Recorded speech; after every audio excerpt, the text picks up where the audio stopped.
So first step in all of our process is always they inspect the components. They should inspect while they build.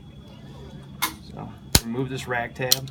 Some of them break off even, some of them you have to cut off, but usually on this particular part you can just break them off. That rack tab has to come off. Once it's off, we've got this ring. This is a multi-directional ring. You put it in either way. You have to be careful. You can see the weld posts are kind of small. Let me hold this so you can see it. You just line up these posts with the holes in here. Go through, help them in. It's not uncommon to get a little snap like that because you get plating flash in those holes.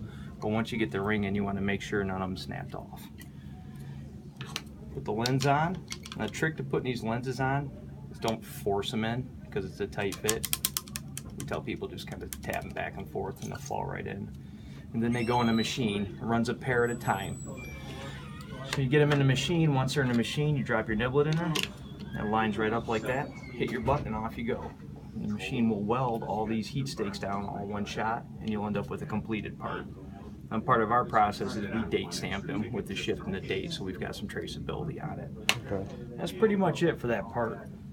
Once it's done with production, once the production's done, you take it out, you review it, make sure nothing in the production process damaged it, no nest marks from, sometimes you get little flakes of chrome in there, stuff like that. Make sure your lens isn't scratched up, everything looks good. Ship it off to Ford.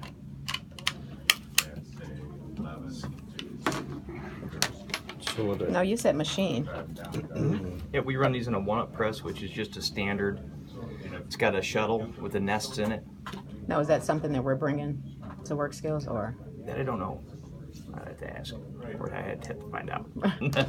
So yeah, I guess for quoting purposes, I mean, whether we would just be doing this part and sending it back to you, and you guys run them on the machine, or I can find out, but I couldn't tell you off the top of my head. I would assume. I won't assume because I don't know. so then I'd have to know how they were packed. Right. If we're doing everything. Yeah, these pack single cell, single part per cell, 21 per box, I believe it is. You get like a 14 by box with an insert. There's a picture of it on the back of here, right there. And these instructions break down everything from the initial inspection to the final pack. Okay. Actually, this job pack's 2 parts. Belly to belly, just like that.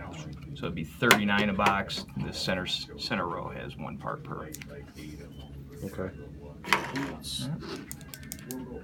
So we could probably quote it off of this. Would you happen to know, like, a cycle time? Yeah. Our standard on this job